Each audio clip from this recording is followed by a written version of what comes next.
یوم عرفہ کا روزہ 9 ذوالحجہ عرفہ کا دن۔ اس دن لاکھوں مسلمان عرفات کے میدان میں حج کا رکن اعظم ادا کرتے ہیں، یعنی وقوف عرفہ۔ یہ وہ دن ہے جس میں جہنم سے نجات کے پروانے سب سے زیادہ عطا ہوتے ہیں۔ صحیح مسلم کی روایت ہے کہ عرفہ کے دن کا روزہ گزشتہ 1 سال اور اگلے 1 سال کے گناہوں کا کفارہ بن جاتا ہے۔ اس دن کے روزے کا خوب اہتمام کریں۔ 12 گھنٹے کی معمولی سی بھوک پیاس اس دن بہت کام آئے گی، جو دن 1000 سال کے برابر ہوگا۔ یوم عرفہ کے فضائل اور اعمال۔ قرآن اور سنت میں یوم عرفہ کے بہت فضائل وارد ہوئے ہیں۔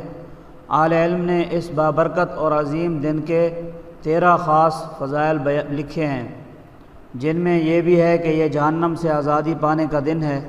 اس دن کی دعا میں اللہ پاک نے بڑی خیر رکھی ہے۔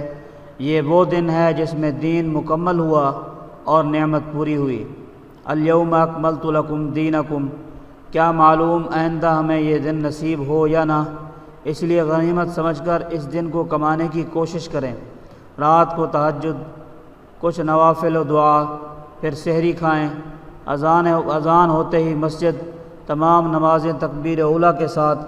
فجر کے بعد مسجد میں اپنی جگہ بیٹھے رہیں اشراق تک، پھر 2 یا 4 رکعت۔ اس کا اجر حج اور عمرہ کے برابر ہے، اور بعض روایات میں اس کا اجر حضرت آقا مدنی صلی اللہ علیہ وسلم کے ساتھ حج عمرہ ادا کرنے جیسا ہے۔